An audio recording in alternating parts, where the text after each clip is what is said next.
स्वागत है दोस्तों आप सभी का आज की एक और नई वीडियो में। दोस्तों हम लोग आज पढ़ने वाले हैं मूर्ति कला और मंदिर निर्माण की शैली। दोनों देखते हैं। जैसे कि मूर्ति बनाने की शैली, मूर्ति बनाने का अपना अपना एक शैली होता है, अपना अपना एक कला होता है। जैसे कि गंधार शैली हो गया, मथुरा शैली में हो गया, और फिर अमरावती शैली हो गया। तो ये सब क्या है ना, इस शैली है। अगर इस शैली में अगर मूर्ति बनेगा तो उसका वही गुण रहेगा, उसमें वही खासियत देखने को मिलेगा। जैसे कि गंधार शैली में अगर कोई मूर्ति गंधार शैली में बनेगा तो मूर्ति काले रंग के रहेगा। मथुरा में बनेगा तो लाल रंग का रहेगा। अगर अमरावती शैली में बनेगा तो सफ़ेद रहेगा। अब जैसे कि इसको याद करने का तरीका बड़ा अच्छा है, चलते हैं यहाँ पर फिर देखते हैं। जैसे कि देखिए, ये जो गंधार शैली है, अगर गंधार शैली में मूर्ति बनेगा तो कैसा बनेगा? काला। अगर कोई गंदा लड़का रहता है ना तो कैसा देखने में लगेगा? वो काला। तो गंधार कला शैली क्या हो जाएगा? काला। और किस धर्म से मूर्ति बनता था? बौद्ध धर्म का मूर्ति बनता है। इसमें इसका अवस्था कैसा रहता है? योग रहता है। और संकेत है कि चिंता में रहेगा मूर्ति, मतलब बड़ा शांत स्वभाव का, एकदम पूरा एकदम शांति से एकदम आँख मूंद के बैठल रहेगा। तो ये होता है गंधार शैली। ठीक है। किसके समय में शुरू हुआ था? तो कुषाण के समय में। फिर अगला है मथुरा। मथुरा मूर्ति कला शैली, ये उत्तर भारत में होता है। और ये गंधार कला शैली कहाँ था? ये पश्चिम भारत में था। इसमें मूर्ति का रंग कैसा होता है? मूर्ति का रंग लाल होता है। ये भी कुषाण के समय स्टार्ट हुआ था। मगर इसमें तीनों धर्म से धर्म का मूर्ति बनता है इसमें, मथुरा कला शैली में। आपको याद होगा, आप अक्सर बजरंगबली का जो प्रतिमा देखते होंगे ना, वो लाल रंग के रहता होगा। और इनका यही रहता है ना कि हाथ इस प्रकार से उठाए रहते हैं, यानी कि प्रसन्न रहते हैं और आशीर्वाद देते हैं एक प्रकार से। तो ये खासियत होता है मथुरा कला शैली का। और जो अमरावती कला शैली हो गया, ये दक्षिण भारत का होता है। इसमें जो मूर्ति का रंग रहेगा वो सफ़ेद रहेगा। और इसको सातवाहन शुरू किया था। और इसमें बौद्ध धर्म का मूर्ति बनता है। और इसमें जब भी रहेगा ना तो कोई ग्रुप में रहेगा, और देखने से ये पता चलेगा ना कि जैसे कोई कहानी कह रहा है। तो ये इसका संकेत है कहानी। याद रखिएगा, अमरावती का संकेत क्या है? कहानी। अब देखते हैं स्थापत्य कला। स्थापत्य कला में क्या है ना, इसका भी अपना शैली है। जैसे कि एक होता है नागर शैली, एक होता है द्रविड़ शैली, और एक होता है बेसर शैली। ये तीन शैली होता है जिसमें मंदिर का निर्माण होता है। तो चलिए बारी बारी से सबको देख लेते हैं। तो अब समझते हैं। तो भारत में जो है ना, स्थापत्य कला मंदिरों के निर्माण की शैली जो बहुत मतलब कि भूमिका रखती है। और भारत में जो प्रमुख रूप से मंदिर के निर्माण की जो शैली है वो मौर्य काल से प्रारंभ होता है। इसी काल से प्रारंभ हो जाता है। और गुप्त तक जाते जाते ये अपना चरम पर पहुंचता है मूर्ति। और जो मंदिर का जो वर्तमान स्वरूप देखते हैं हम लोग, ये क्या है? गुप्त काल की ही देन है। अब इसी का शैली देखते हैं। जैसे कि यहाँ पर है नागर शैली। तो नागर शैली उत्तर भारत में देखने को मिलता है। नागर शैली में क्या रहता है ना, मंदिर आप देखते होंगे नागर शैली में, तो इस प्रकार से रहता है कि ये ना इस प्रकार से धीरे धीरे ऊपर जाएगा। और फिर ऐसे मतलब कि ऊपर में क्या होगा ना, ये पतला रहेगा। ठीक है। फिर इस फिगर को अगर आप देखिए यहाँ पर ही, तो इसमें क्या है कि जैसे एक चबूतरा बना रहेगा बहुत चौड़ा लंबा सा। और फिर एक मतलब कि गिनिए इसको, 1 2 3 4 1 5, मतलब जब भी रहेगा तो कोई मंदिर अकेला नहीं रहेगा, 5 के साथ रहेगा। और एक मंदिर के जो बड़ा सा रहेगा ना, छोटा छोटा और भी रहेगा, जैसे 1 2 3 4 छोटा छोटा है। तो जो छोटा छोटा रहता है उसको मंडप कहते हैं। फिर अंदर जाएंगे, यानी कि भगवान का दर्शन करते जाना है। पहले छोटा छोटा मंदिर का दर्शन होते जाएगा, और फिर जा कर के अंत में जो जहाँ जो मेन मंदिर रहता है उसका मिलेगा आपको। तो ये सब बड़ा सा जो रहता है ना, इसको शिखर कहते हैं। और जहाँ पर मंदिर का जो मेन मूर्ति रहता है उसको गर्भगृह कहते हैं।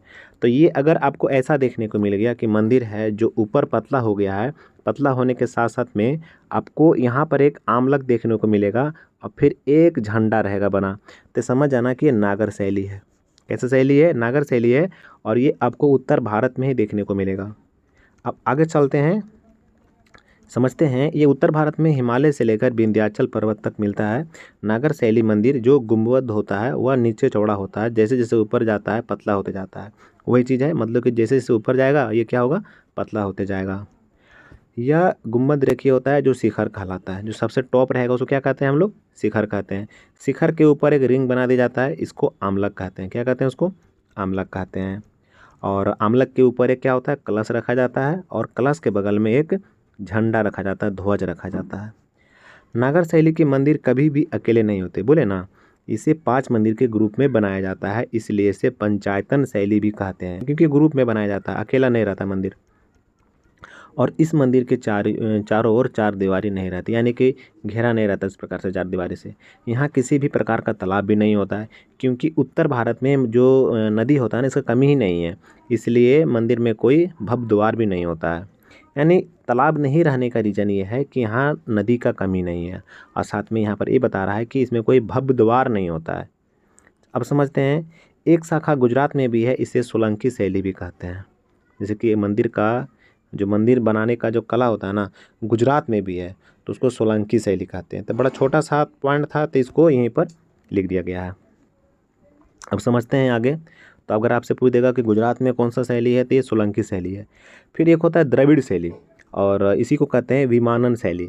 इसको विमानन इसलिए कहते हैं कि जैसे कि इसमें क्या होता है ना, कि आपको मंदिर इस प्रकार से तो जाएगा ऊपर, तो ऊपर क्या रहेगा ना, सपाट रहेगा इस प्रकार से, मतलब कि जो भी रहेगा, मतलब कि ऊपर पतला नहीं, आपको ऐसे नहीं मिलेगा ऊपर। तो यानी कि ऐसे नहीं मिलेगा, ये कैसे मिलेगा, ये इस प्रकार से मिलेगा। यहाँ पर जैसे आप देख रहे हैं ना, यहाँ पर ये इस प्रकार से मिलेगा।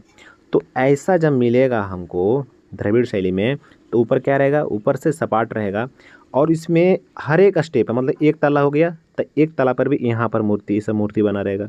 इसके ऊपर जाएंगे तो यहाँ भी मूर्ति रहेगा। तो इसी को हम लोग क्या कहते हैं, विमानन कहते हैं। इसीलिए इस शैली को, जो द्रविड़ शैली होता है, इसको विमानन शैली भी कहते हैं। और इसका विकास जो है वो चोल और पल्लव काल में हुआ था। कहाँ हुआ था, चोल और पल्लव काल में हुआ था। आप देख सकते हैं मंदिर, यहाँ पर ये मंदिर देखिए किस प्रकार से है। ये मंदिर देखिए, यहाँ आपको यहाँ बहुत सारा मंदिर दिख रहा, मूर्ति दिख रहा होगा, हर एक बार मूर्ति दिख रहा है, दिख रहा है ना। इसी को विमानन कहते हैं। तो ये खासियत होता है विमान शैली का, जिसको हम लोग द्रविड़ शैली कहते हैं। अब आगे चलते हैं। ये मंदिर हमें दक्षिण भारत में देखने को मिलती है, और दक्षिण भारत में पानी की कमी होती थी, इसलिए इस शैली में निर्मित मंदिर के आसपास क्या होता है, तालाब होता है। यह शैली कृष्णा नदी से लेकर के पूरे दक्षिण भारत में है। इस शैली में मुख्य द्वार होते हैं, जिसे हम लोग गोपुरम या गोपुरा कहते हैं। जैसे कि अगर ये मंदिर जाएंगे, एक बड़ा सा मिलेगा मुख्य द्वार, उसको क्या कहेंगे, गोपुरम कहेंगे। और मुख्य द्वार के कारण ही यहाँ क्या होता है, एक चार दीवारी बना होता है। और यह मंदिर भी पंचायतन शैली में ही होता है। मंदिर बीच में रहती है, इस शैली को मंदिर बीच में रहती थी। इस शैली की मंदिर सीढ़ीनुमा होती थी, यानी कि स्टेप बाय स्टेप, ठीक है। और सीढ़ीनुमा को क्या कहते थे, विमानन कहते थे। और इसी कारण से इस शैली को क्या कहते हैं, विमानन शैली कहते हैं। अब अगला है बेसर शैली। बेसर शैली में क्या होता है कि नागर शैली और द्रविड़ शैली दोनों को मिक्स कर देंगे तो क्या बन जाएगा, बेसर शैली बन जाएगा। अब क्या होता है कि हम पढ़ें कि जो नागर शैली होता है उसमें मंदिर इस प्रकार से बनता है, यानी कि ऊपर पतला होते जाता है। द्रविड़ में पढ़ें कि पतला नहीं होता है, ऊपर जो है ना सपाट ही रहता है, ये द्रविड़ होता है। और साथ में ये पढ़ें कि विमानन होता है, बीच बीच में बहुत सारा मूर्ति बना रहता है। और इसमें ये नहीं होता, इसमें सिंपल इस प्रकार से आता है, ऊपर में आमलक रहता है, आमलक के ऊपर एक कलश रखा रहता है, फिर एक झंडा आपको मिल जाएगा। तो ये होता है नागर शैली में, ऐसा होता है द्रविड़ शैली में। अब दोनों को मिक्स कर देगा, यानी कि आप इधर देखिए लेफ्ट साइड इधर, कि अगर इस प्रकार से मंदिर बन रहा है, इसमें विमानन दे दे, इसमें क्या दे दे, इस प्रकार से दे दे। और तो क्या हो गया, एक प्रकार से मंदिर को ऐसे लेके गया, ऐसे लेके आ गया, यहाँ भी मानन बहुत सारा मूर्ति भी बना दिया, तो दोनों का मिक्स हो गया, तो इसको बेसर शैली कहते हैं। यानी इसमें द्रविड़ और नागर दोनों का मिक्सअप होता है, तो ये होता है बेसर शैली। तो बेसर शैली आपको समझ में आ गया। ये शैली जो है विंध्य से लेकर के कृष्णा नदी तक मिलता है। इसमें खुले प्रतीक्षा पक्ष होता है और मंडप बहुत सुसज्जित होता है। तो ये था बेसर शैली। तो आई होप आपको पसंद आया होगा। अगर पसंद आया है तो लाइक और शेयर और सब्सक्राइब करना है दोस्तों।